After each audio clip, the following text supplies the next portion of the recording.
You may start now. ठीक है, screen visible है मेरी? Yes ma'am. Yes. Yes ma'am.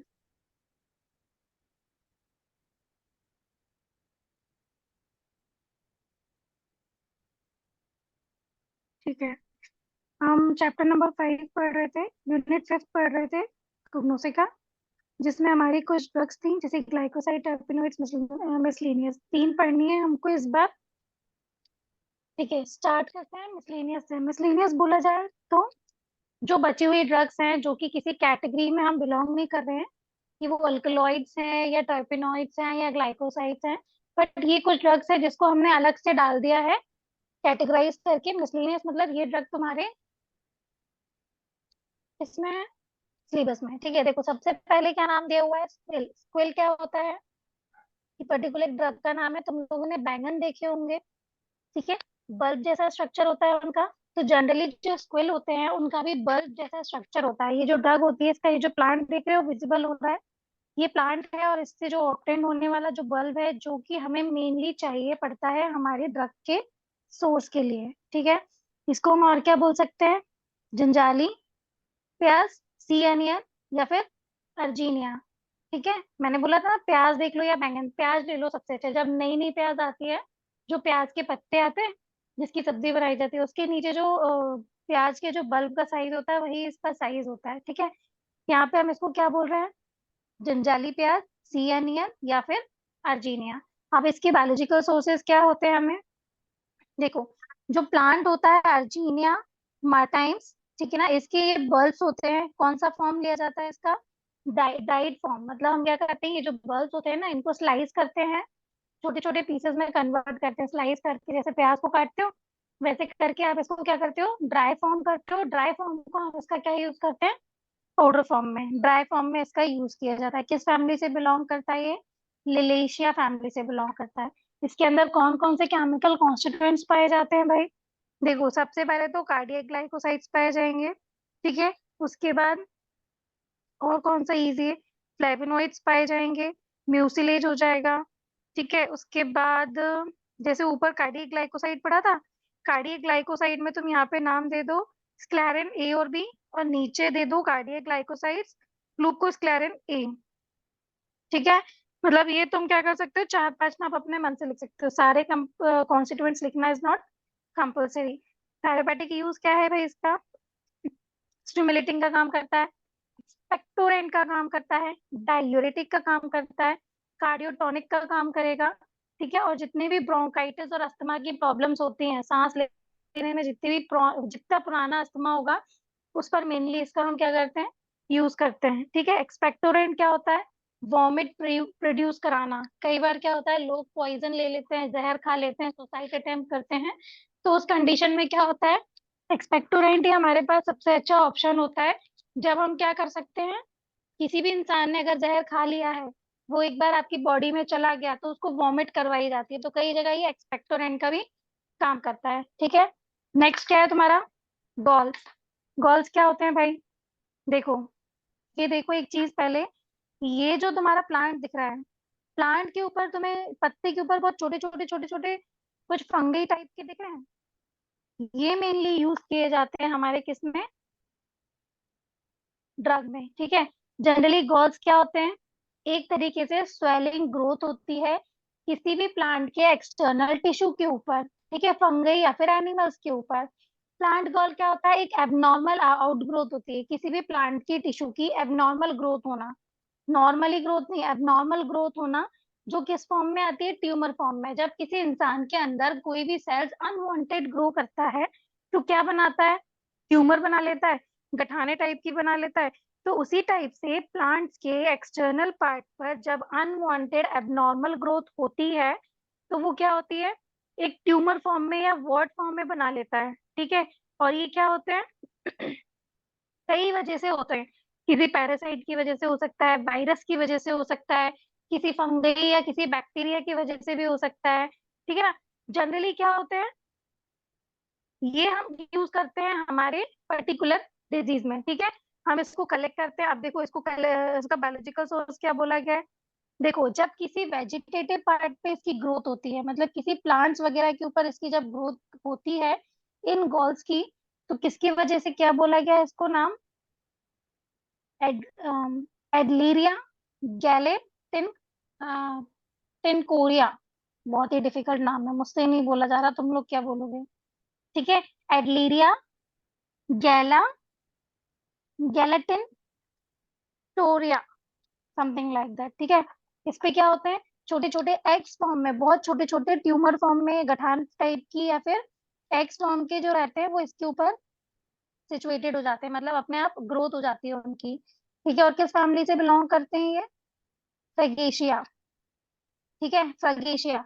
अगर तुम लोगों ने नटमेग्स पढ़ा है तो इसके सिनोनियम्स में हम नट गॉल कर सकते हैं, टर्की गॉल कर सकते हैं, या फिर ब्लू गॉल कर सकते हैं, ये इसको हम और अलग अलग नामों से बुला सकते हैं। ठीक है, इसकी फैमिली सबसे डिफरेंट है, ये बाकी किसी ड्रग में नहीं मिलेगी, फगेशिया, तो ये आसानी से याद हो सकती है। ठीक है, केमिकल कॉन्स्टिट्यूएंट्स क्या पाए जाएंगे? इजी इजी ढूंढ लो, देखो तो टैनिन्स पाए जाएंगे, गैलिक एसिड मिल जाएगा, ठीक है, उसके बाद स्टार्च मिल जाएगा, कैल्शियम ऑक्सलेट मिल जाएंगे, ठीक है, सिरिंजिक एसिड मिल जाएगा। ये सारे जो इजी इजी नाम थे आप इनको याद कर सकते हो। थेरेपेटिक यूज क्या है भाई? पहली बात तो ये एस्ट्रिंजेंट का काम करता है, ठीक है, टैनिंग और डाइंग में काम करता है, ठीक है, उसके बाद किसी भी इंक को या फिर टैनिक एसिड को बनाने का यूज करता है। ठीक है, जितनी भी इंक्स वगैरह बनती हैं या फिर हमें डाई यूज करनी होती है, जैसे कि तुम यूज करते हो जब टाइट्रेशन करते हो, तो टाइट्रेशन में phenolphthalein as a indicator use किया जाता है। तो फिनोप्थिलिन क्या एक प्रकार से डाई हो गई, ठीक है, तो ये क्या है, ये किन चीजों से बनी हुई होती है? गॉल से। ठीक है, थर्ड वन है तुम्हारा अश्वगंधा, सबने नाम सुना होगा अश्वगंधा का, इसकी जड़ें बहुत ज्यादा यूज की जाती हैं। ठीक है, ये इसका प्लांट है, अकउए के पौधे जैसा ये दिखता है, और इसकी जो जड़ होती है वो मेनली सबसे ज्यादा यूज की जाती है। ठीक है, इसको हम कौन सा वाला बोलते हैं? Withania somnifera. ठीक है, इसको अश्वगंधा भी बोलते हैं या विंटर चेरी भी बोलते हैं या फिर विथानिया सोमनीफेरा भी बोलते हैं। ठीक है, उसके बाद हम इसको एवरग्रीन भी बोला जाता है। एवरग्रीन शब्द क्यों बोला जाता है?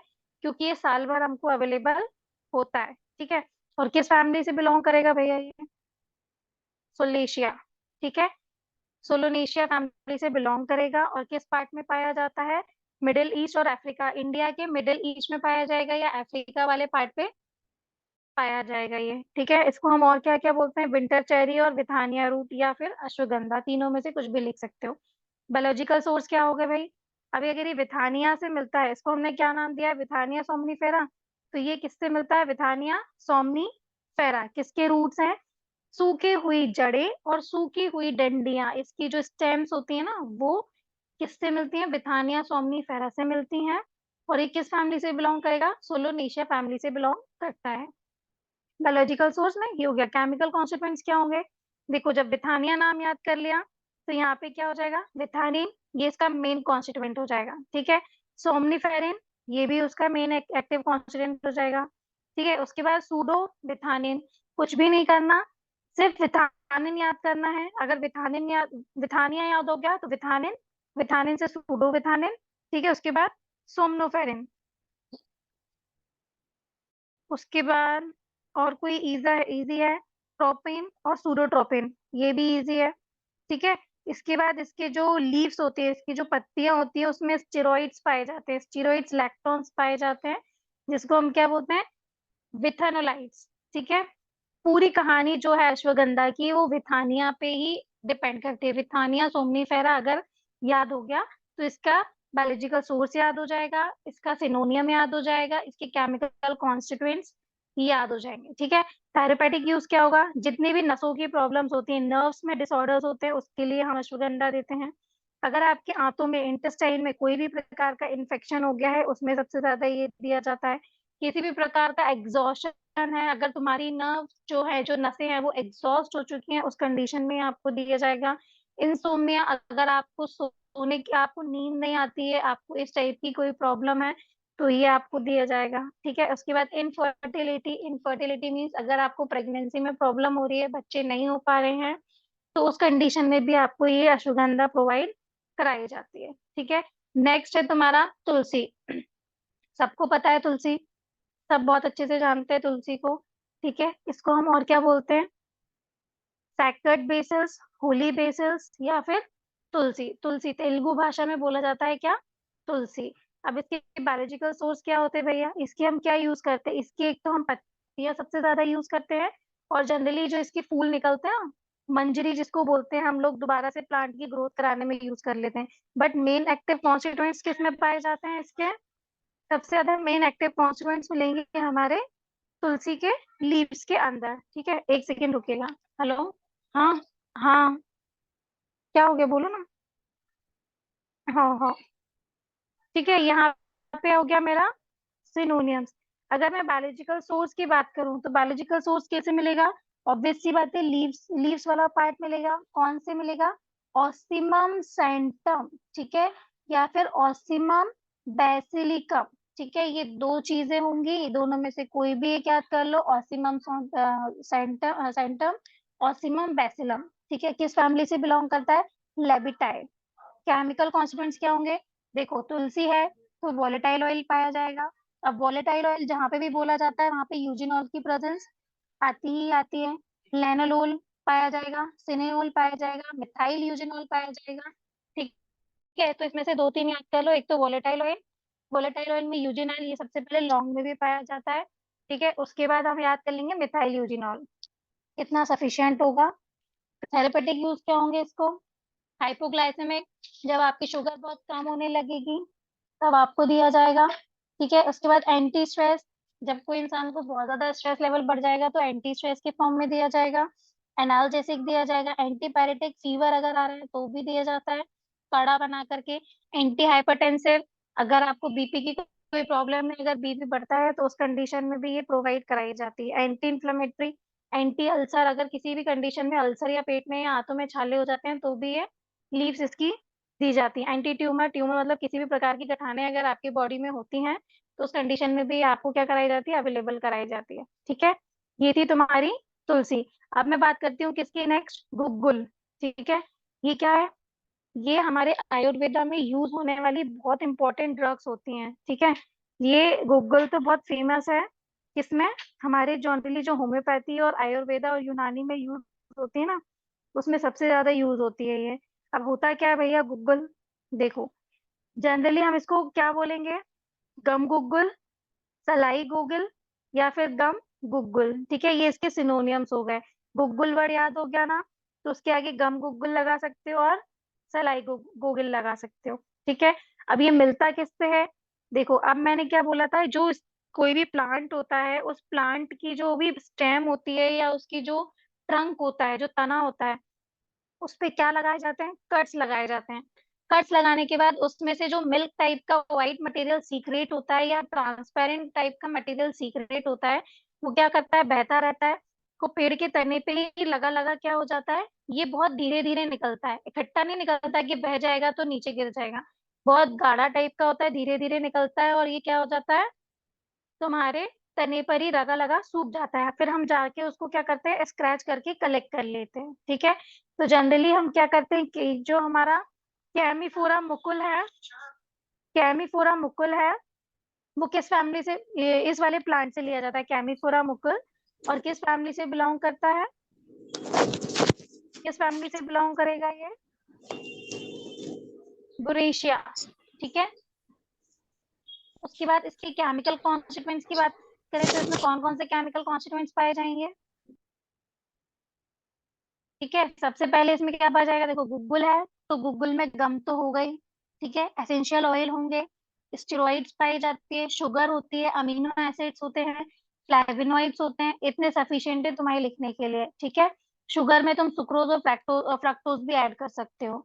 उसके बाद हम इसका थेरेपेटिक यूज देखें। देखो, एलडीएल और वीएलडीएल कोलेस्ट्रॉल को क्या करता है भैया? ये मेंटेन करता है। ठीक है, अब एलडीएल और वीएलडीएल क्या होते हैं? देखो, एचडीएल और एलडीएल दो प्रकार के हमारे बॉडी में पाए जाते हैं। ये क्या होते हैं? लिपोप्रोटीन्स होते हैं एक तरीके से। High density lipoprotein, low density lipoprotein. ये क्या होते हैं? इसको हम गुड फैट और बैड फैट के नाम से भी जानते हैं। जो गुड फैट होते हैं मतलब जो अच्छे कोलेस्ट्रॉल होते हैं, वो हमारे बॉडी में डाइजेशन को इम्प्रूव करने में और हमारे बॉडी का पूरा सिस्टम मेंटेन करने में हमारी बहुत मदद करते हैं। गुड फैट मतलब जो हेल्दी वाले ऑयल्स या फैट्स होते हैं जो हमारी बॉडी के लिए बहुत अच्छे होते हैं, यूजफुल होते हैं, वो कहलाते हैं HDL, हाई डेंसिटी लिपोप्रोटीन। लेकिन जो LDL और VLDL होते हैं ना, ये कैसे होते हैं, लो डेंसिटी लिपोप्रोटीन। इनमें ट्राइग्लिसराइड्स का लेवल बहुत बढ़ जाता है, जिसकी वजह से कोलेस्ट्रॉल का लेवल बहुत ज्यादा बढ़ जाएगा। ज्यादा कोलेस्ट्रॉल बढ़ने की वजह से ओबेसिटी हो सकती है, या फिर आपकी दिल की नलियां चौक हो सकती हैं। ठीक है, कार्डियक कार्डियक अरेस्ट होने के चांसेस बढ़ जाते हैं, हाइपरटेंशन होने के चांसेस बढ़ जाते हैं, ठीक है, डायबिटीज होने के चांसेस बढ़ जाते हैं। तो यहाँ पे हमारा जो है, जो गुग्गुल है वो क्या करता है, हमारे HDL को मेंटेन करता है, हाई डेंसिटी लिपोप्रोटीन मतलब गुड फैट को, उसको क्या करेगा, गुड कोलेस्ट्रॉल को मेंटेन करेगा, ताकि तुमको इस टाइप की प्रॉब्लम्स ना हो। ठीक है, एंटीरोमेटिक, मैंने आर्थराइटिस का बताया था, जो जोड़ों में पेन होता है उसमें भी इसका सबसे अच्छा यूज किया जाता है। एंटीसेप्टिक, अगर कहीं कट वगैरह लग गया है, कहीं घाव वगैरह हो गया, तो उसमें ये एंटीसेप्टिक का रोल निभाएगा। एक्सपेक्टोरेंट, वॉमिट क्रिएट कराने के लिए भी इसका हम यूज करते हैं। ठीक है, ये सारी चीजें हो गई हैं। देखो, अब जो गार्गल्स होते हैं ना, गार्गल्स में भी यूज किया जाता है, लेकिन किस चीज के लिए, अगर माउथ में गार्गल यूज हो रहा है तो मुंह में जितनी प्रॉब्लम्स होती है ना उन सब के लिए, जैसे कि टॉन्सिल हो जाना, या फिर दांतों में से पायरिया हो गया, या फिर बहुत ज्यादा गंदी ऑर्डर आ रही है, या तुम्हारी जो फेरेंजाइटिस है, मतलब जो तुम्हारी जो गले से गटकते हो ना, तो जो तुम्हारे रिंग्स टाइप का स्ट्रक्चर होता है जिससे तुम सांस लेते हो, उसमें अगर कोई प्रॉब्लम है, या फिर तुम्हारे गले में या तुम्हारे थ्रोट में किसी भी प्रकार के छाले या अल्सर हो गए, तो उन सारी ट्रीटमेंट्स में, उन सारी चीजों को, उन सारों को ओवरकम करने के लिए हम क्या यूज करते हैं, गूगल। ठीक है, यहाँ पे तुम्हारे मिसलेनियस ड्रग्स कंप्लीट होते हैं। किसी को कोई डाउट है? No ma'am. अब हम, गूगल हाँ बोलो, गूगल। का कॉमन नेम अगर पूछा जाता फिक्स एग्जाम्पल में, तो क्या इसका रखेंगे गूगल का? गूगल का कॉमन नेम नहीं है, सिनोनियम है, या अगर इसके नाम दोगे तो जनरली हम्म। गूगल या फिर सलाई गूगल, दो ही चीजें होती हैं, या तो गम गूगल या फिर सलाई गूगल। ठीक है, ओके। गूगल या गूगल ऐसे लिख सकते हो। और ठीक कोई है। डाउट है? जब मैं ये नोट्स तुम लोगों को साइन करूंगी ना, PDF, तो तुम लोगों को इसमें एक एक चीज मेंशन मिलेगी, आराम से इसको पढ़ सकते हो डिटेल में। ठीक है, देखो अब हम नेक्स्ट पढ़ने वाले हैं टर्पिनॉइड्स। भाई हमने अभी इतनी सारी ड्रग्स पढ़ी हैं, हमने क्या बोला है, किसी में ग्लाइकोसाइड पाया जाता है, किसी में टर्पिनॉइड्स पाए जाते हैं, किसी में अल्कोलॉइड्स, किसी में वोलेटाइल ऑयल्स। तो टर्पिनॉइड एक्चुअल में होता क्या है? ठीक है, तो टर्पिनोइड्स का अगर तुम्हारे पास क्वेश्चन आता है कि भाई जो ड्रग्स है वो लिखो कि व्हाट इज टर्पिनोइड्स, अगर तुम्हारी क्लासिफिकेशन में आता है, शॉर्ट नोट में भी आता है, तुम्हें कोई भी 4 या 5 ड्रग डिस्क्राइब करने देते हो और अगर उसमें टर्पिनोइड आता है, तो यहाँ पे घबराना नहीं है कि ये ड्रग नहीं है। ये ड्रग के अंदर प्रेजेंस होने वाले केमिकल कॉन्स्टिट्यूएंट्स ही हैं जो कि मेन केमिकल कॉन्स्टिट्यूएंट्स पाए जाते हैं। ठीक है, अब देखो टर्पिनोइड्स क्या होता है भाई।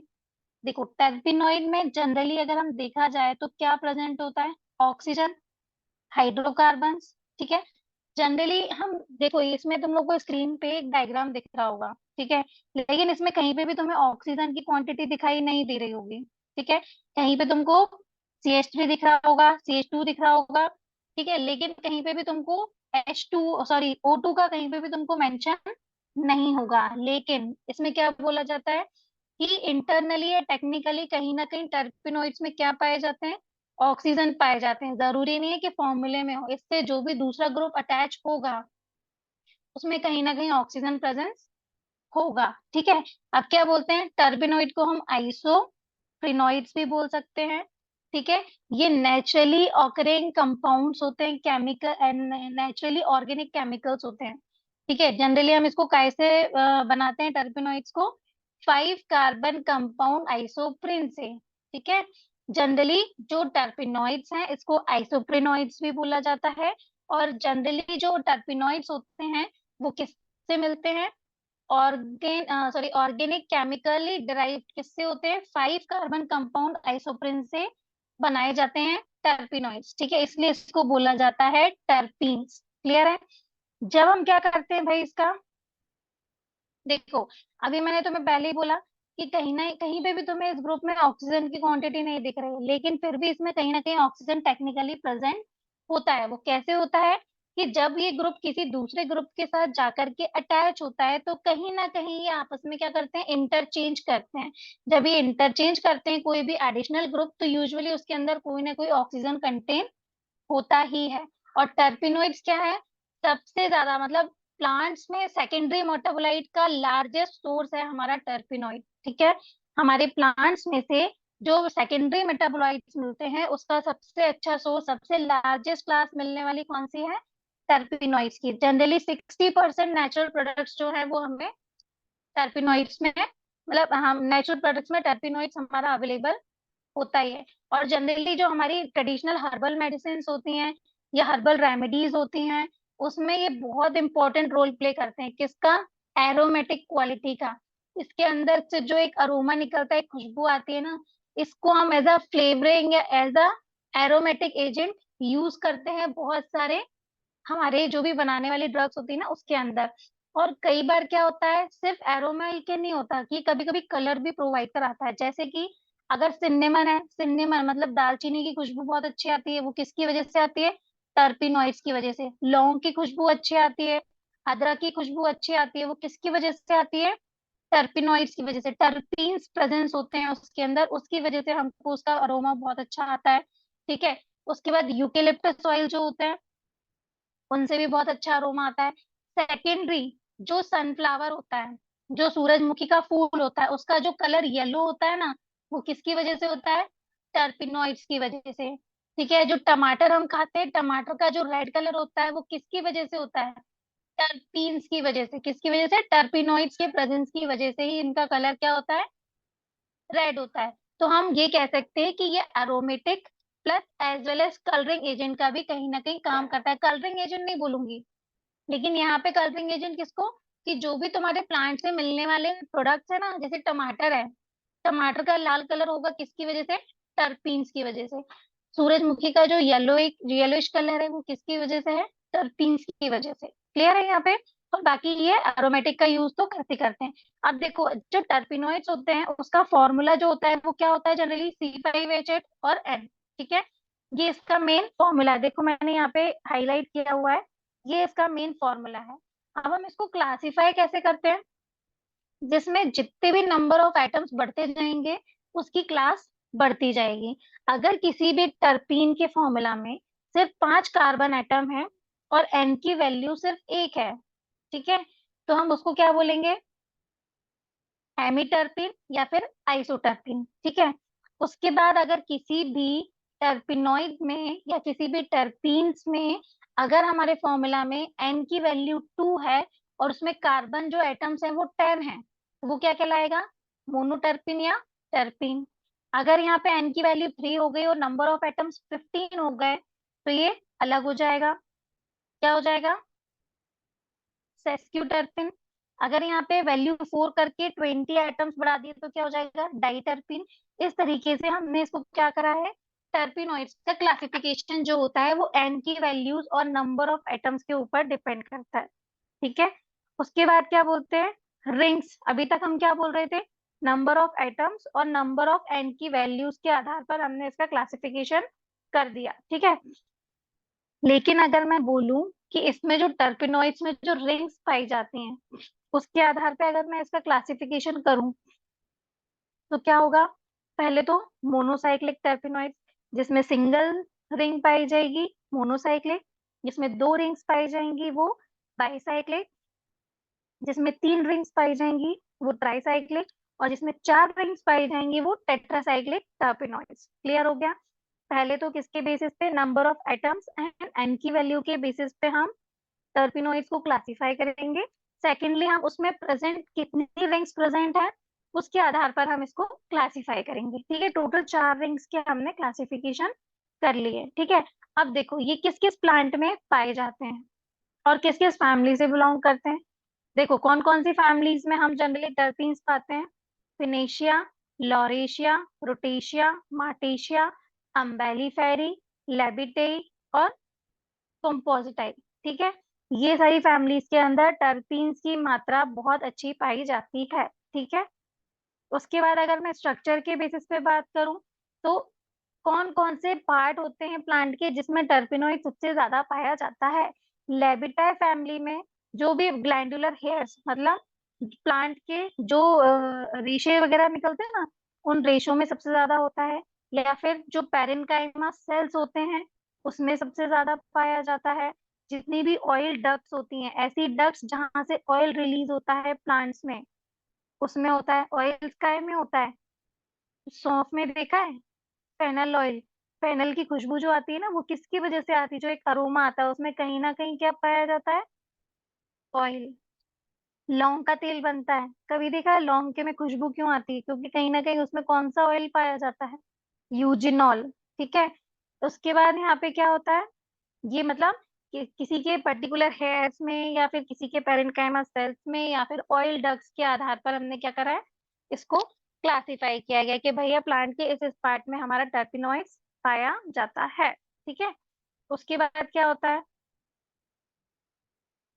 डिस्ट्रीब्यूशन देखते हैं। अब डिस्ट्रीब्यूशन कहाँ के होगा?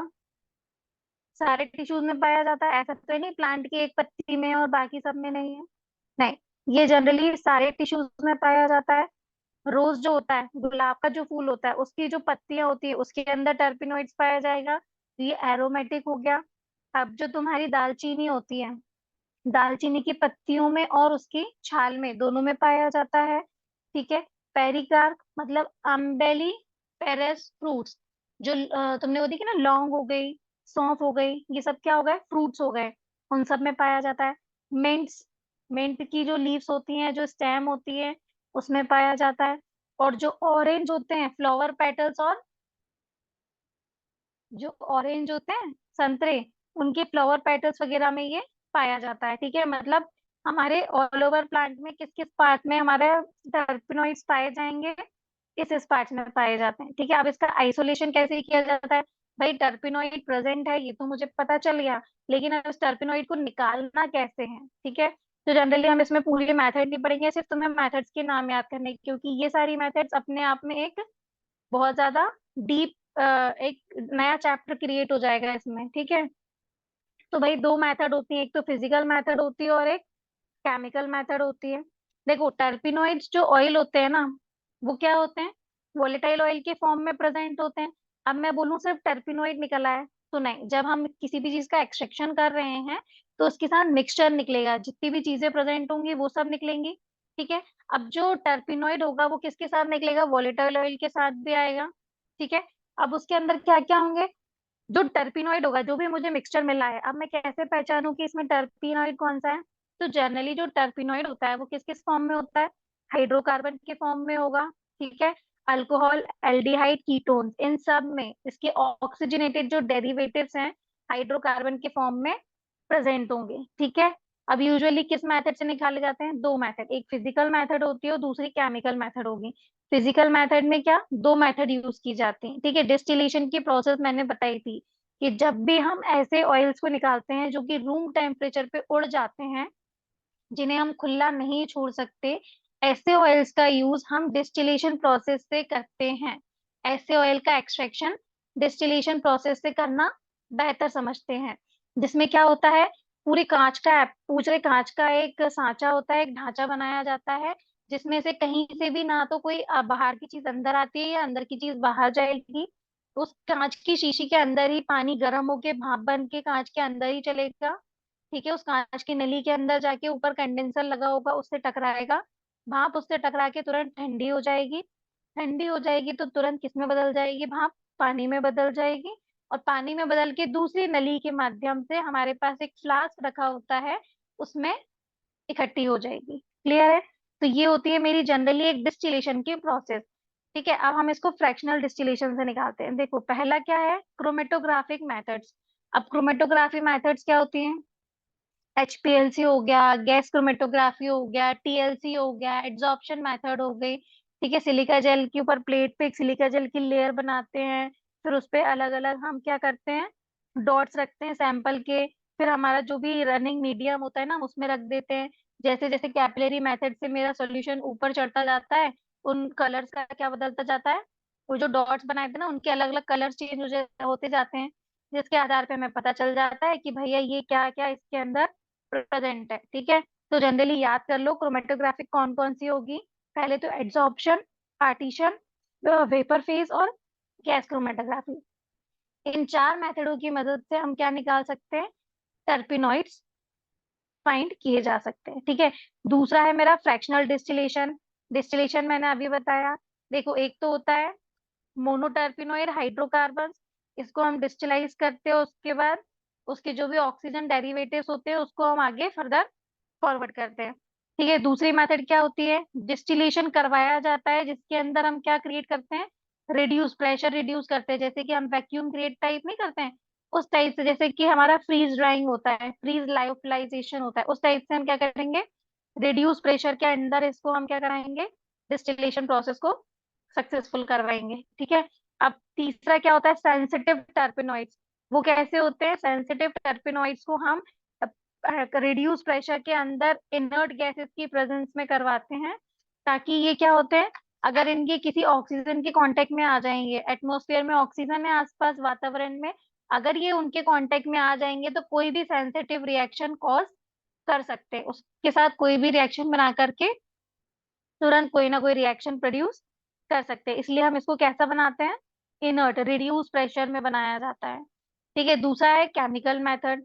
केमिकल मेथड के तीन तरीके हैं। सबसे पहले तो हम क्या करते हैं, हाइड्रोकार्बन्स को अलग कर लेते हैं, दूसरा अल्कोहल को अलग कर लेते हैं, और तीसरा एल्डिहाइड और कीटोन्स को अलग अलग कर लेते हैं। ठीक है, अब हम जनरली जब हाइड्रोकार्बन्स को अलग करते हैं तो किससे करते हैं, टिल्डन रिएजेंट यूज किया जाता है हाइड्रोकार्बन्स को अलग करने के लिए। ठीक है ना, ये जो सॉल्यूशन होता है इसके अंदर क्या क्या होता है, नाइट्रोसाइल क्लोराइड और क्लोरोफॉर्म। ठीक है, जो टिंडल रिएजेंट बनता है ना वो किससे बनता है, उसमें हम नाइट्रोसाइल क्लोराइड और क्लोरोफॉर्म दोनों को मिक्स करते हैं, तब जो सॉल्यूशन बन के रेडी होता है उसको हम बोलते हैं टिल्डन रिएजेंट। ठीक है, अब ये जनरली क्या करता है, जो टर्पिनॉइड्स होते हैं ना, हाइड्रोकार्बन्स होते हैं, जब हम उसको टिल्डन रिएजेंट के साथ रिएक्ट करवाते हैं तो वो क्या बन जाते हैं, क्रिस्टलाइन बन जाते हैं। ठीक है, और वोलेटाइल ऑयल से क्या हो जाते हैं, हाइड्रोलिसिस होने के बाद सेपरेट हो जाते हैं। ठीक है, तो हमारे हाइड्रोकार्बन्स अलग हो जाते हैं और वोलेटाइल ऑयल्स की चीजें अलग हो जाती हैं। ठीक है, अब टर्पिनॉइड्स की बात करूं अल्कोहल में, तो अल्कोहल में क्या कराया जाता है, जो अल्कोहल रहता है उसको हम किसके साथ रिएक्ट कराते हैं, थैलिक एनहाइड्राइड के साथ, जो क्या बनाता है बाद में, डाई ईस्टर। ठीक है, और फिर बाद में ये क्या हो जाता है, प्रेसिपिटेट हो जाता है। प्रेसिपिटेट हो जाता है किसके फॉर्म में, वोलेटाइल ऑयल रह जाता है, और उसके अंदर जितने भी टर्पिनॉइड्स होते हैं ना वो सब क्रिस्टल फॉर्म में कन्वर्ट हो जाते हैं।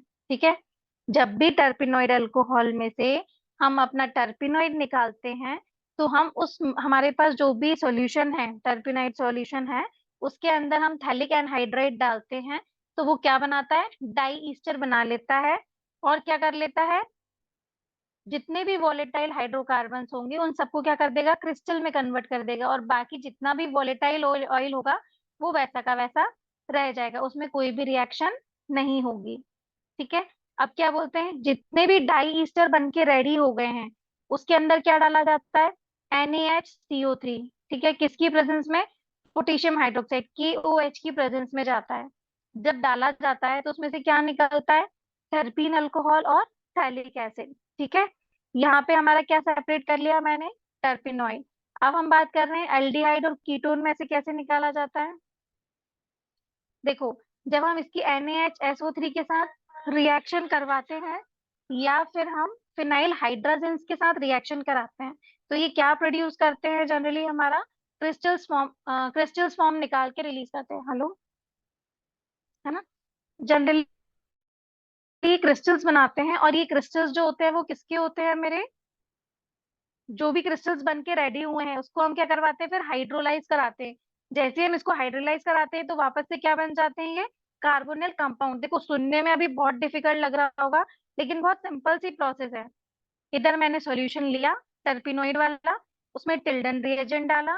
ठीक है, टिल्डन रिएजेंट में क्या क्या होता है बस ये याद होना चाहिए, एक तो उसमें नाइट्रोसाइल क्लोराइड होता है और एक क्लोरोफॉर्म होता है।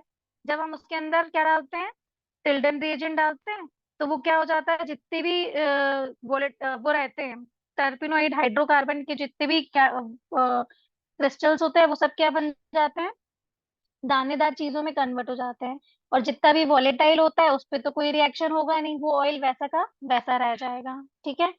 सेकंड में क्या बोला था, थैलिक एसिड डालेंगे। हमारे पास जो सॉल्यूशन है उसमें थैलिक एसिड डाला तो वो क्या बन गया, डाई ईस्टर बन गया। ठीक है। अब ये जो डाई ईस्टर बन गया इसके हमने क्या डाले, जैसे ही डाई ईस्टर डालोगे ना तो उसमें क्या बन जाएंगे, छोटे छोटे क्रिस्टल्स बन के रेडी हो जाएंगे। ठीक है। और वॉलेटाइल ऑयल वैसा का वैसा रह जाएगा।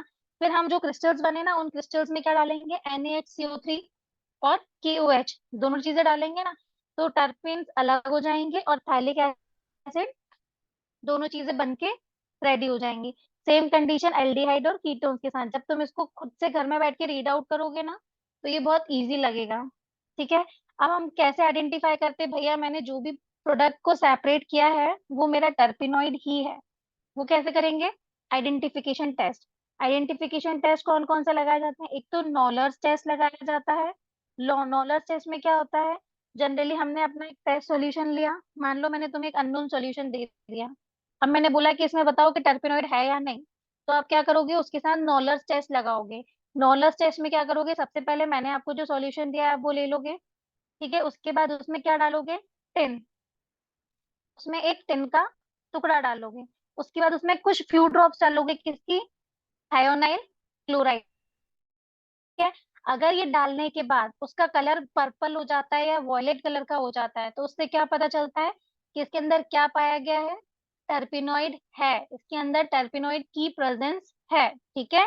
कैसे करना है, जो भी सॉल्यूशन टेस्ट करने के लिए दिया है पहले वो ले लिया, उसके अंदर एक टिन का टुकड़ा डाला, उसके बाद उसमें कुछ ड्रॉप्स किसके डाले, कुछ बूंदे किसकी डाली, थायोनाइल क्लोराइड की।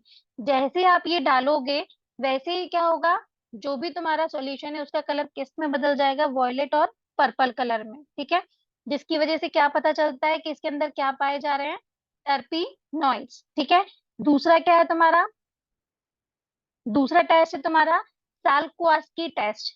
ठीक है। अब इसमें क्या करते हैं, जो भी मैंने तुमको सॉल्यूशन दिया है उसको किस में डालोगे, क्लोरोफॉर्म में डिसॉल्व कर लोगे।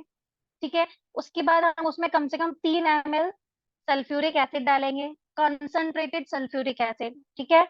उसके बाद हम क्या करेंगे, उसको थोड़ी देर शेक करेंगे हल्का सा, फिर हम देखेंगे कि इसका जो कलर है वो कैसा हो गया, रेडिश ब्राउन कलर का बदल गया। ठीक है। मैरून सा कलर आ जाएगा, जिसकी वजह से ये पता चलेगा कि इसके अंदर टर्पिनॉइड्स पाए जा रहे हैं, इसके अंदर टर्पिनॉइड्स प्रेजेंट है। ठीक है। ये 2 टेस्ट ही हैं, बहुत सिंपल है। अब थेरेपेटिक यूज क्या क्या है भैया, ये एंटी बैक्टीरियल भी होता है। ठीक है। उसके बाद anti inflammatory, anti cancer, anti tumour. ठीक है। उसके बाद सन प्रोटेक्शन या यूवी प्रोटेक्शन के फॉर्म में भी यूज होता है, जो क्रीम्स लगाते हो ना SPF वाली, उसमें भी ये यूज होता है। ठीक है। फार्मास्यूटिकल एप्लीकेशन, कहाँ कहाँ यूज किए जाते हैं टर्पेनोइड, सबसे पहले तो इनकी एरोमेटिक खुशबू बहुत अच्छी होती है, इसलिए एरोमेटिक क्वालिटी की वजह से ये एज ए एरोमेटिक एजेंट्स भी यूज होते हैं, परफ्यूम्स में, कॉस्मेटिक्स में, साबुन में। ठीक है ना। इसके बाद जो स्टिक्स आती हैं, परफ्यूम स्टिक्स, रोल ऑन आते हैं। ठीक है। खाने के जो मटेरियल्स होते हैं या फिर फूड इंडस्ट्री में जो पीने वाली ड्रिंक्स बनाई जाती है उन सब में भी इसका यूज बहुत अच्छे से किया जाता है। ठीक है। उसके बाद एंटीसेप्टिक, डायूरेटिक, स्टिमुलेंट, कार्बोनेटिव्स। ठीक है। इन सब में भी इसका यूज सबसे अच्छा किया जाता है। ठीक है। उसके बाद कई बार क्या होता है, जो ओडोमोस वगैरह लगाते हो, ठीक है, उन सब में भी इसका यूज करते हैं। इंसेक्ट्स रिपेलेंट, मतलब ओडोमोस लगा लो तो मच्छर दूर भागते हैं, काटते नहीं, उसमें भी इसका यूज करते हैं। ठीक है। इंसेक्टिसाइड्स, जो कीटनाशक आते हैं, हिट आ गया, ये सब आ गया, इन सब के अंदर भी कहीं ना कहीं टर्पिनोइड्स पाए जाते हैं। पेस्टिसाइड्स और डिओड्रेंट्स में भी डाला जाता है इसको। ठीक है। क्योंकि जो पेस्टिसाइड्स होते हैं उनकी खुशबू, जो इनकी बदबू होती है वो बहुत तीखी होती है, तो जब इनमें टर्पिनोइड्स डाले जाते हैं तो इनके अंदर से जो बदबू है उसको ढाक दिया जाता है, किसकी वजह से, इसके अच्छी फ्रेग्रेंस की वजह से, ताकि जब तुम हिट वगैरह डालो तो ऐसा नहीं हो कि कीड़े बाद में मरे, इंसान पहले बेहोश हो जाए। तो उस चीज को क्या कर दिया जाता है, उसकी ऑर्डर को, उसकी गंदी स्मेल को कवर कर दिया जाता है, मास्क कर दिया जाता है। ठीक है। उसके बाद हर्बल मेडिसिन, हर्बल रेमेडीज में सबसे ज्यादा यूज होता है कौन सा, टर्पिनॉइड, क्योंकि एंटी बैक्टीरियल, एंटी नियोप्लास्टिक, ये सारी चीजों में फार्मास्यूटिकल इफेक्ट इनका बहुत अच्छा है। ठीक है। तो ये सारे टर्पिनॉइड्स के क्या थे, तुम्हारे फार्मास्यूटिकल एप्लीकेशंस। इसमें किसी को कोई डाउट है? नेक्स्ट हम स्टार्ट करेंगे ग्लाइकोसाइड्स। कंटिन्यू करूं क्या अभी मैं? झेलने की ताकत है इसको? नहीं मैम, आज के लिए हो गया।